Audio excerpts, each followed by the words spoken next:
کچھ مزید علاج بھی پوچھے گئے ہیں جی صلو علی الحبیب صلی اللہ علیہ وسلم صلی اللہ علیہ وآلہ وسلم۔ اللہ کریم ہمارے مریضوں پر رحمت کی نظر فرمائے۔ آمین۔ خارش اور دانوں کے علاج کے حوالے سے فرمایا تھا، اللہ کریم شفا عطا فرمائے۔ اس کے لیے ایک تو آسان علاج یہ ہے کہ اناب کے نام سے ایک جڑی بوٹی آتی ہے، یعنی بیر کی طرح چھوٹے چھوٹے جو ہوتے ہیں، تو اس کو جو ہے نا تقریباً 8-10 دانے رات کو پانی میں بھگو لیں اور صبح جو ہے اس کو ابال لیا جائے، ابال کر چھان کر اس کا پانی پی لیں، یہ بھی ایک طریقہ ہے۔ اور اسی طرح سے اس میں چاہیں تو تھوڑا سا شہد بھی ڈال سکتے ہیں۔ اور اگر مزید اس کو بہتر کرنا ہے تو اناب کے تقریباً 8-10 دانے لے لیں، اس کے ساتھ ایک اور جڑی بوٹی آتی ہے گل منڈی، وہ بھی اسی طرح سے چھوٹی چھوٹی ہوتی ہے گول گول، تو وہ لے لیں، وہ بھی 8-10 دانے وہ لے لیں، 8-10 دانے یہ لے لیں، تو ان کو رات کو پانی میں بھگو دیں اور صبح جو ہے اس کو تھوڑا سا ابال کر اس کا پانی پی لیا جائے۔ بچے ہیں تو ان کو اس کے یعنی کہ ہاف 3-4 دانے کافی ہوں گے، تو امید ہے کہ اس سے انشاءاللہ بہتری ہوگی۔ باقی انار کا آج کل ہمارے یہاں جیسے موسم ہے تو انار بھی اس میں مفید ہوتا ہے، تو یہ بھی لیا جائے۔ اور ساتھ ساتھ اس طرح کی وہ چیزیں کہ جو خارش اور دانے وغیرہ میں جیسے ان کو بڑھانے میں معاون ہوتی ہیں، جیسا کہ بڑے کا گوشت ہے، اسی طرح سے چائے کی کثرت ہے تو اس سے بھی بچا جائے، آلو یا چٹپٹی چیزیں، بریانی وغیرہ اسپائسی چیزیں، اس سے بھی بچا جائے تو انشاءاللہ فائدہ ہوگا۔ خشک کھانسی جن کو تھی تو ان کے لیے یہ ہے کہ تھوڑی سی آپ ملیٹھی کا ایک ٹکڑا، جیسے تقریباً 6 گرام کہہ لیں، ایک ملیٹھی کا ٹکڑا، اس کے اندر 3 سے 4 جو ہے منقے، جو بڑی کشمش ہوتی ہے وہ آپ لے لیجئے، وہ اس میں ڈال لیں، اور اس میں 2 چھوٹی الائچی ڈال لیجئے، اور اس کے ساتھ ہی اس میں تھوڑی سی ہلدی ڈال لیں، 3-4 چٹکی جیسے ہلدی اس میں ڈال لی جائے، تقریباً آدھی گرام 1 گرام کے اندر ہلدی ڈال لی جائے، تو یہ 4 چیزیں بھی کافی ہوں گی۔ ان کو جو ہے 2 کپ پانی میں پکا لیجئے، جب پک کے 1.5 کپ رہ جائے تو اس کو چھان کر اس کو پی لیا جائے، تو انشاءاللہ یہ بھی اس حوالے سے مفید رہے گی خشک کھانسی کے اعتبار سے۔ اب بعضوں کو خشک کھانسی ہوتی ہے، اس کے ساتھ ساتھ جو ہے وہ خشک چیزوں کا استعمال کر رہے ہوتے ہیں، مثال دن میں 5-6 کپ چائے پی جائیں گے، 4-5 کپ چائے پی لیں گے، اور اسپائسی چیزیں، بریانیاں، پکوڑے، سموسے، پراٹھے، اس طرح کی چیزیں استعمال کر رہے ہیں، تو انہوں نے خشکی، جیسے وہ جو خشک کھانسی ہے اس میں اضافہ کرنا ہے۔ اچھا، جو بھی ایسے مریض ہیں آج کل جیسے ہوتا ہے، وہ بھائی یہ بھی دوا لے لی، وہ بھی لے لی، یہ بھی لے لیا، جا نہیں رہی، حالانکہ صبح 1-2 کپ، بعد مگے بھر کے پیتے ہیں، بڑے مگ چائے کے، بعض جو ہے وہ چھوٹے کپ ہوتے ہیں، لیکن وہی دن میں 4-5 مرتبہ، بعضوں کا کام ایسا ہوتا ہے تو وہ چائے پیتے ہی رہتے ہیں، کوئی مہمان آئے خود بھی ساتھ پی لی۔ تو اس طرح کے جو لوگ ہیں جن کو خشک کھانسی ہوتی ہے، تو ایسی چیزیں کہ جو آپ کی باڈی میں جا کے خشکی ہی پیدا کریں، تو ایسی چیزوں سے بچیں گے تو پھر ہی آپ کا بلغم باہر نکلے گا۔ تو ایسوں کا حل یہی ہوتا ہے کہ ایسی چیزوں کا استعمال کیا جائے، جیسے لوکی، ٹنڈے، تورئی، شلجم وغیرہ، اس طرح کی سبزیاں لیں، اس میں تھوڑا اگر کولیسٹرول وغیرہ نہیں بڑھا ہوا ہے تو اس میں دیسی گھی ڈال لیں، تھوڑا بکرے کا پیس ڈال لیں اس طرح، یا دیسی مرغی ڈال لیں، اس طرح یخنی بنا کر آپ پئیں گے تو وہ چیزیں، اور یہ جو اس طرح کے جو شاندار آپ کو جو بتائیں، انجیر ہے، اس کا استعمال کر لیں، کھجور کا استعمال کر لیں، اور ان چیزوں سے بچیں، اسپائسی چیزوں سے، بریانی سے، آلو سے بنی دیگر چیزیں، آئلی چیزیں، تو انشاءاللہ پھر یہ جب خشک کھانسی والوں کا بلغم جب باہر آتا ہے تو ان کو تسلی ہوتی ہے، تو ان کو سکون ملتا ہے۔ اگر وہ مزید خشک کرتے رہیں گے اس طرح کی چیزیں، چائے پی کے تو مزید پھر یہ معاملہ بڑھ جائے گا۔ یہ مشکل ہو جائے گی جو آپ فرما رہے ہیں، بریانی سے رکنا پڑے گا۔ ویسے ظاہر بات ہے کہ جیسی باڈی کی کیفیت ہے اس کے انداز سے کھانا ہوگا، صحیح۔ اگر اس کے اپوزٹ آپ چلیں گے تو ظاہر بات ہے پھر کچھ کا کچھ ہو جائے گا۔ تو حکیم صاحب کی بات ماننی پڑے گی نا جی، خلیل بھائی جو فرما رہے ہیں۔ پٹھوں کا کھچاؤ تھا تو اس حوالے سے بھی یہ بھی ایک تفصیلی جیسے موضوع ہے کہ مگر اس میں یہ کہ زیتون شریف کا آئل آپ لے لیں، اس کا مساج کیا جائے تو یہ بھی پٹھوں کے کھچاؤ کے حوالے سے بہت زیادہ جیسے مفید ہے۔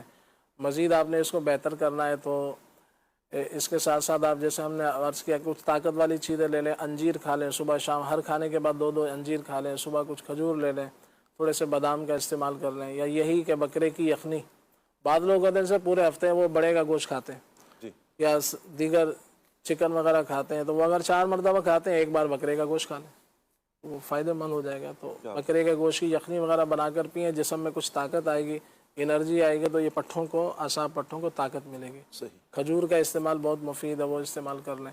اسگن کے نام سے, اسگن اشوا گندا بھی اسے کہا جاتا ہے, اسگن کے نام سے ایک جڑی بوٹی ہے, لکڑیاں سی ہوتی ہیں, تو یہ آپ لے لیں.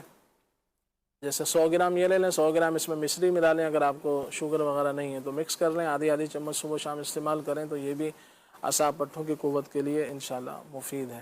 اللہ پاک رحمت کی نظر فرمائے ہمارے مریضوں پر, آمین ثم آمین. کھانسی کے حوالے سے لا الہ الا اللہ یہ ایک روحانی علاج بھی ہے.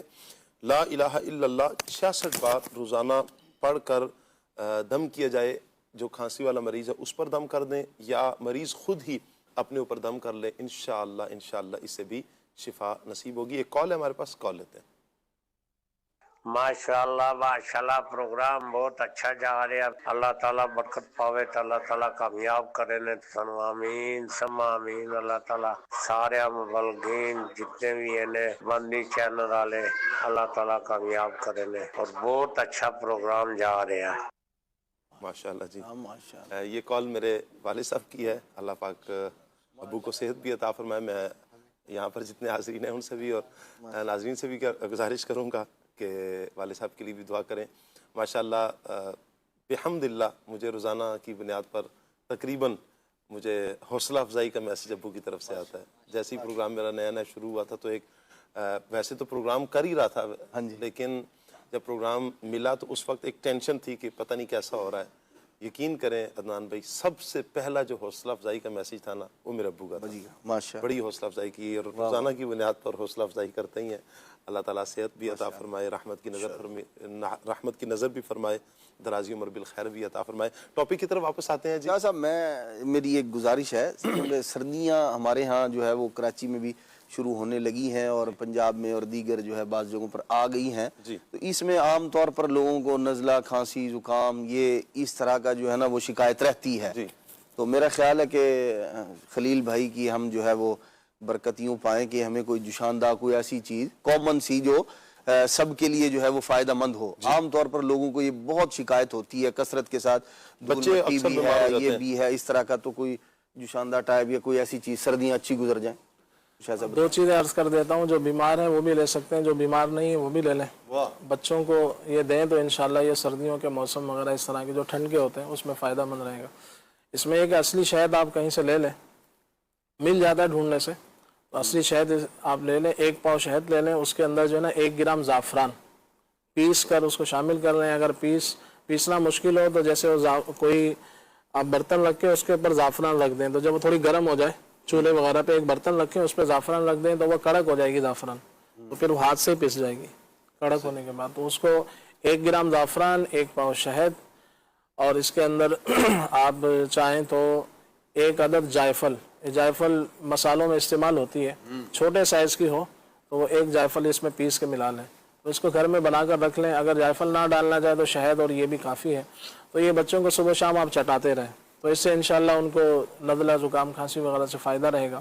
اسی طرح سے جوشاندہ بنانا چاہیں تو پودینے کے 8-10 پتے لے لیں, اور اس کے اندر تھوڑا سا 1/4 چمچ زیرہ ڈال لیں, ادرک کا 1 ٹکڑا ڈال لیں, اور دارچینی ڈال لیں. اس طرح کا قہوہ بھی بنا کر مجموعی طور سے جیسے یہ چلتا رہے. پھر بعض اوقات ہوتا ہے آگے جا کے کسی کو خشک کھانسی ہوتی ہے, کسی کو بلغمی کھانسی ہوتی ہے, تو پھر ان کا علاج الگ ہوتا ہے. تو یہ ایک جنرلی نسخہ ہے. دارچینی کا 1 ٹکڑا جو ہے نا 2 انچ کا تقریباً ادرک کا, اس میں 10-15 پتے پودینے کے شامل کر لیں. صحیح. اور 2-4-6 کالی مرچیں بھی شامل کر سکتے ہیں. تو ملیٹھی کا 1 ٹکڑا ڈال لیں. یہ 4-5 چیزیں, یا منقع ہو وہ بھی ڈال سکتے ہیں. یعنی 5-6 چیزیں جو بھی آپ کے گھر میں ہیں تو وہ لے لیں. 2 چیزیں, 3 چیزیں, 4 چیزیں جو بھی ہیں, اس کو لے کے 2 کپ پانی میں ابال لیں. جب 1 کپ رہ جائے تو اس میں تھوڑا سا شہد بھی ڈال لیں. صحیح. اس کو پلائیں بچوں کو, تو انشاءاللہ اس سے نزلہ, زکام, کھانسی ہوگا تو وہ بھی ٹھیک. ادرک کا قہوہ کیا خاص کسی انداز سے بنتا ہے, یا نارملی ادرک ڈال لی اور آپ نے 2 کپ پانی لے لیں, اس میں 2 انچ کا ٹکڑا ادرک کا ڈال دیں. اگر صرف ادرک کا بھی لے لیں گے نا وہ بھی کافی ہوگا. اچھا. ادرک آپ نے 2 انچ کا ٹکڑا, چھوٹے چھوٹے ٹکڑے کر لیں اس کے, تاکہ وہ اچھی طرح سے پک جائے, اور اس میں 2-3 کالی مرچیں ڈال لیں. صحیح. تو یہ بھی مفید ہے. اور جب وہ پک جائے, پکنے کے بعد اس میں تھوڑا سا شہد ڈال لیں. یعنی زیادہ لمبا چوڑا نہ کریں, صرف ادرک کا لے لیں ٹکڑا 2 انچ کا, اس کو 2 کپ پانی میں ابال لیں, اور ساتھ ہی 4-5 کالی مرچیں اس میں ڈال لیں. اور پکنے کے بعد اس میں شہد ڈالنے چھاننے کے بعد یہ بچوں کو پلائیں، خود بھی پی لیں، تو یہ گلے کے حوالے سے، ہاضمے کے حوالے سے اچھا، اور انشاءاللہ سردی کے اعتبار سے مفید ہے۔ ایک اور میں آپ سے لوں گا، یہ خشخاش ہے یا خشخاش، اس کا کعوہ یہ کن کے لیے مفید ہے اور کن کے لیے نقصان دہ ہے؟ جیسے عام طور سے یہ سردیوں کے میں استعمال نہیں کر سکتے، سردیوں میں استعمال نہیں کر سکتے؟